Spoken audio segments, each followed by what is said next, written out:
Hello everybody, welcome to another quick video. Now you find it this morning at a very misty Rydal Water. Now we're quite early, still a bit of mist on the fells. We were hoping that we're going to get some nice low lying mist on the water. Hasn't quite worked unfortunately, but we are still fairly early. Sun's not up yet, but thinking nice calm still, maybe some nice scenes. And what I'm doing, I'm going to have a bit of a play. I'm going to shoot everything with the Tough TG-6. Let's see if it'll do the landscape photography, shall we? Not expecting anything stupendous today, but we might get something nice. We're on the opposite side of Rydal Water to the road, so just have to be a little bit careful over there, catching traffic in it, but there's always a chance to close it out later if you really need to. But we're going to have a bit of a wander around, hopefully get some shots down towards the boathouse, sort of down that sort of area. And with reflections, hoping it's going to come out quite nice. So come have a wander, let's see what we can get.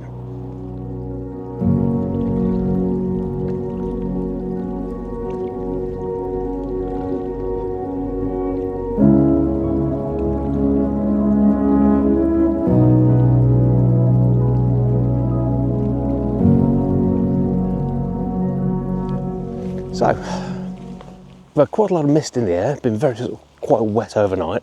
We were hoping that it would just be on the right bit so we get a little bit of mist on the water, but it's not quite stuck. When we first arrived, it was pitch black, but you could see all across the fells some absolute beautiful mist just rolling down. There's still a few bits now. And I do have one with a 12-100 on as well that I'm using for other bits and bobs. But all the shots today are going to be from the Tough. So we're going to keep on wandering around. Picked up some nice bits down there with the rocks. Thought that worked fairly well. But some bits with the trees. Obviously you've got the zoom on the Tough as well, so it's handy to sort of be able to sort of just use that range that it gives you. But if you can pick something out, try and get rid of the road as much as possible and play with these reflections that we've got. Absolutely beautiful still conditions, which really makes a change. And there's actually just a couple of swans in the middle over there. If they were over near those trees, that'd make a lovely foreground, beautiful image. But as it is, they're sat next to the road, doesn't quite work. But I'm going to try and pick out some more compositions. I'll run through some of the specs on the Tough as I'm doing this. I've done a Tough video before, but not really gone in depth as to what the specs really are on it. But I'll cover that, and we'll see what sort of things we can find. Hopefully, with that sort of stuff in the background, it'll come out really nice.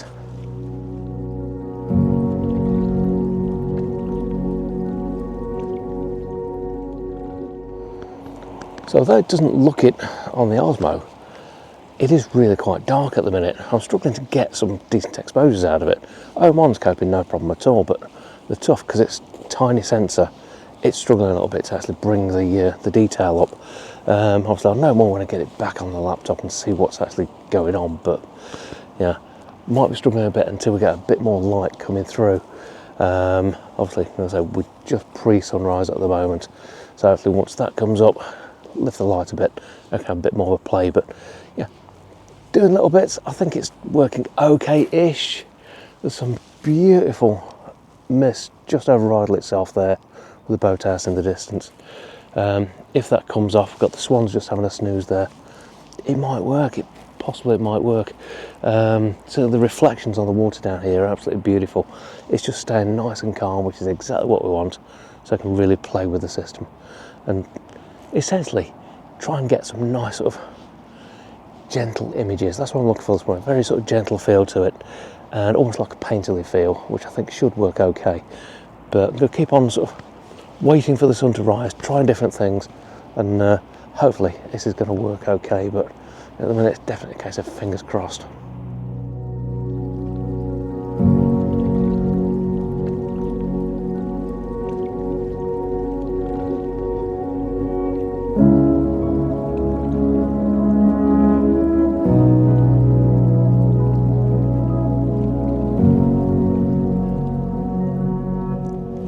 One thing I wasn't expecting to struggle with is actually sort of lining things up and seeing what it's like when I've taken the shot on the viewfinder.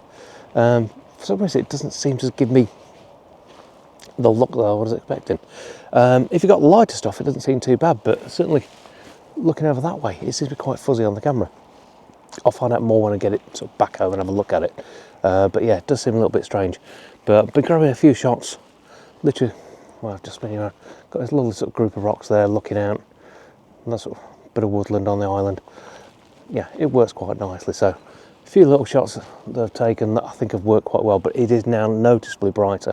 We've gone past sunrise and it seems to be sort of helping things along a bit. So I may take a little bit more of a wander around and see what sort of things we can do, sort of looking back down that way. Not using the zoom too much on the camera, because frankly it doesn't seem to work too well. It just seems to compress everything too much. But yeah, there's so much to actually be going at here. Yeah, it's just really nice to be out in the morning.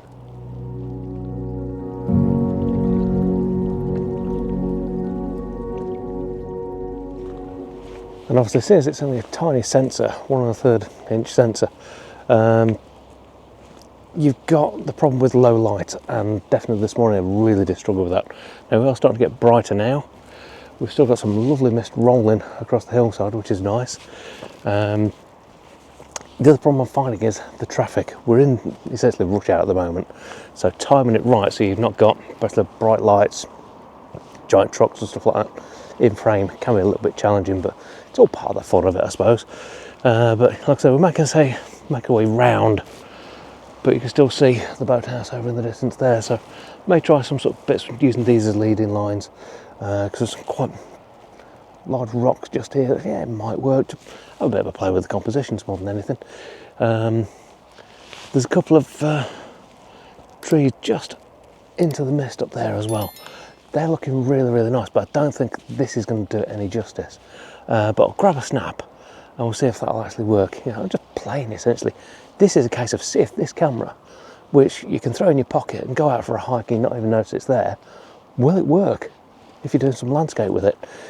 It might do, it might not do. We don't know. This is what I'm here to find out. But I'll grab another couple of shots now and we'll keep on wandering. As it's getting lighter, obviously, we're starting to see different scenes appearing and different things are sort of coming forward. So yeah, I think it's been quite a good morning so far for it.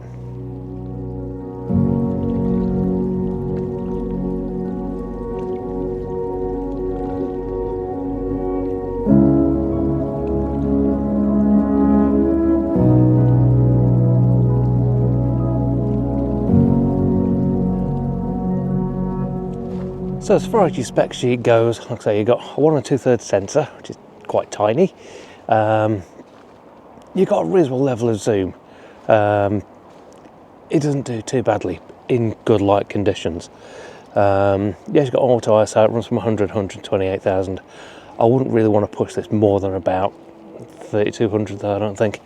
The sensor's backside illuminated, but you're still going to struggle a little bit because of its size really. It's just a physical limitation. As far as the usability goes, yeah, it's a compact camera. You've got to bear that in mind.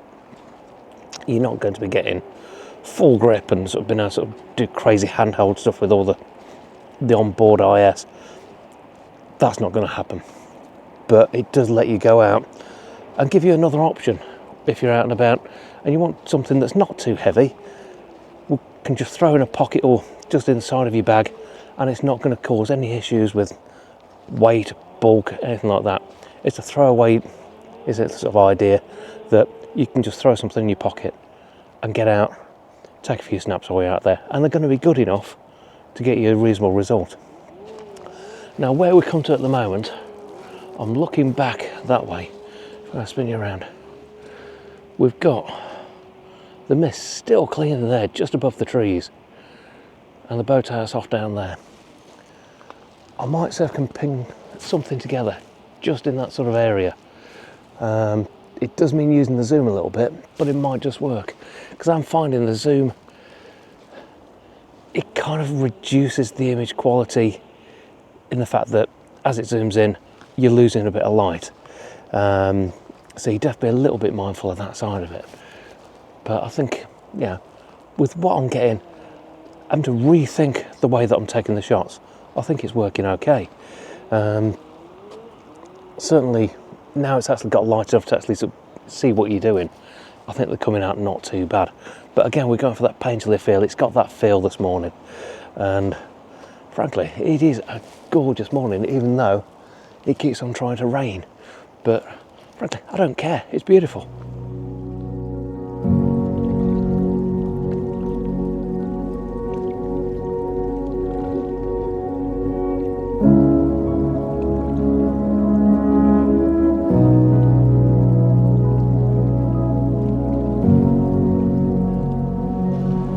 I suppose the other thing you've got to consider is your stability on this isn't amazing. It's there, but it's not amazing.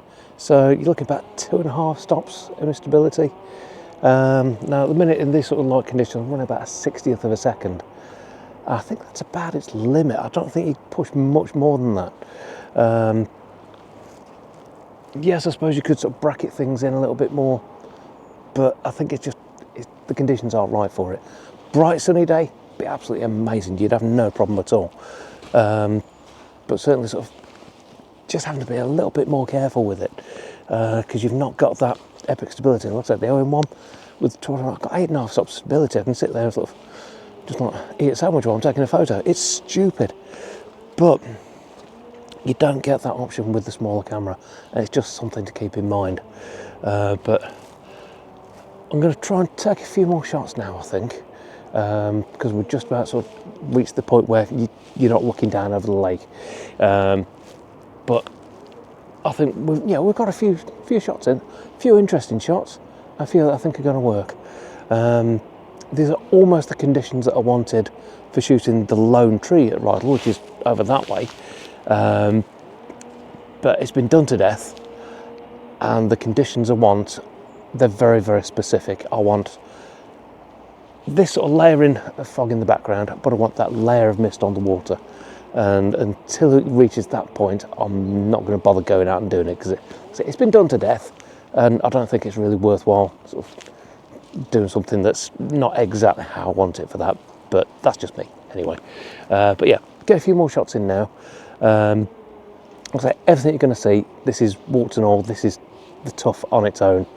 You'll start off with the earlier shots, and obviously you can see as it got lighter, the image quality does improve.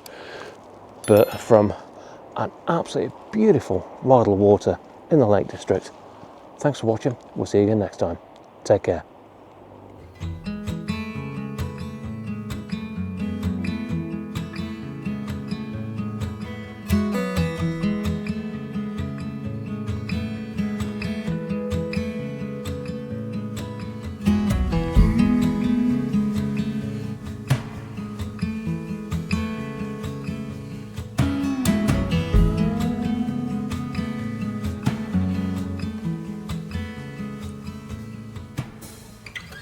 Four feet on the stripes in the Alabama highway, out there in the open, just a wishing and a hoping. I could smell the pines when I let you in the doorway.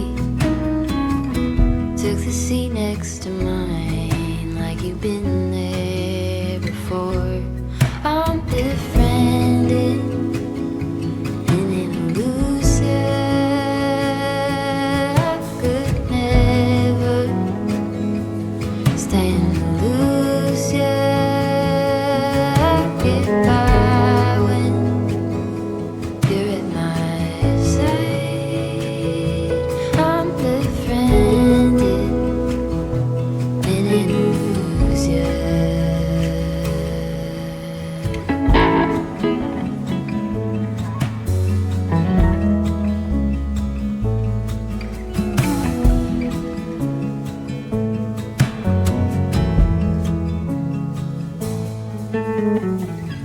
At the end of my bed, in the palm tree lightning, it was nothing you did, I just felt my low lightning. Now we talk all the time, it's a little one-sided, always one step ahead, and I'm running behind you. I'm befriended and in illusion. I could never stand to lose you.